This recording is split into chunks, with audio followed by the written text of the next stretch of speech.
Hello, and welcome to Simple Blind Luck. I am Blind Luck, and I'll be your guide dog on our little adventure. Okay, today I'm going to go over what it's like riding in a car while blind. First, I think it would be prudent to give a little bit of background for those of you who aren't familiar with the channel. I am very much a car person. Even now, I'm still very much a car person. And because of that, previously, ever since I was able to start driving, I was always going to be driving myself. Even if a group of friends and I were going to be going somewhere and one of them had, say, an SUV or something large that everybody could get in, more than likely I was going to be driving myself. It's probably a control thing. I like the ability to get where I was going on time and punctual.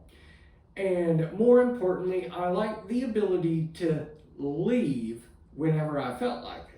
I really did not, and to this day, do not like having to wait around on somebody else. As you can imagine, a lot of that's kind of taken out of my hands now, but now it is probably makes things worse on me.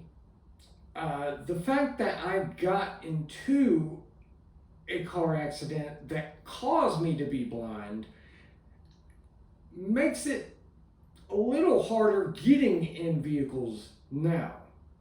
Like, even when I first got out of the hospital, I was very ready to leave the hospital. I was in there for over 4 months. So as you can imagine, I was ready to go home. Even then, I was very, very nervous because I knew I had to get inside a car to get back home. And the previous time I had been in a car is during our failed attempt to see how well a Firebird could actually fly. Spoiler alert, not all that great. So it took a lot of coaxing in my own head to make myself get back in a car, even to finally leave the hospital. Now, it's gotten better over the years. You know, anything that's kind of nervous that you do with repetition and nothing bad happens, you become more confident, you're more at ease with it. I will say there are people, I see like two main groups of people now. There are good drivers and bad drivers, as you can imagine. And even good drivers, I will be a bit nervous with. Because if you think about it, when you can see, when you're riding with somebody and something happens, such as they have to get on the brakes a little bit harder than normal, well, you can just glance up. And you glance up and you're like, oh, it's fine. I can't really do that. So when I'm riding with somebody and they do get on the brakes a little hard, I immediately just involuntarily tense up. And I might jerk, have this reaction, and I have no control over it. But I guarantee you, if you have my heart rate being monitored during a car ride, it is probably through the roof. Now, there are a very small handful of people, I will say, that I can ride with and I am perfectly relaxed, perfectly fine with. And honestly, with those small group of people, they could be doing something stupid in a car and I would still be perfectly relaxed with them.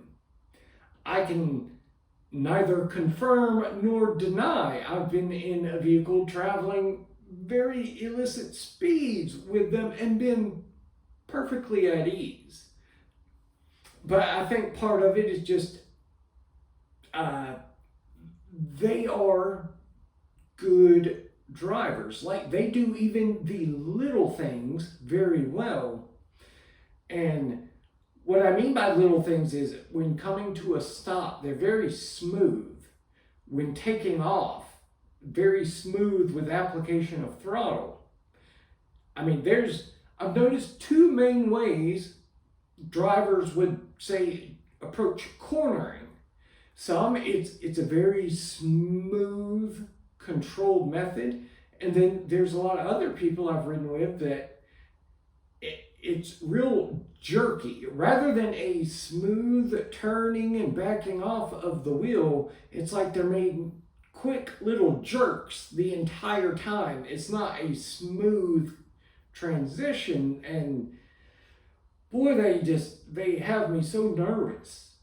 And some people have gotten upset because I will have like a jerk reaction, and I guess they believe I am being a jerk, but honestly, I have no control over it whatsoever.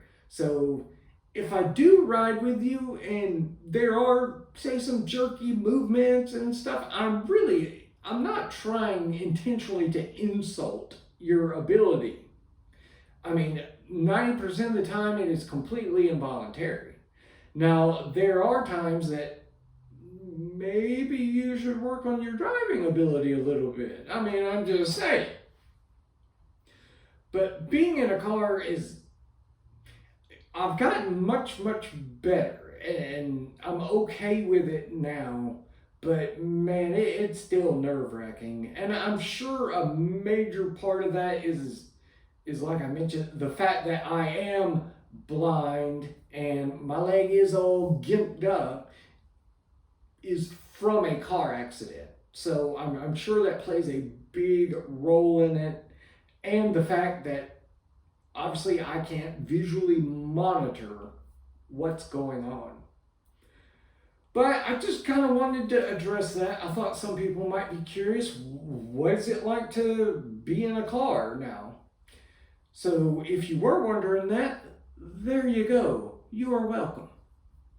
I will leave you with an on the bright side. And for today we have, yeah, I'm blind. But on the bright side, I don't have to worry about spending money on car insurance anymore. And with that, I'll hear you later.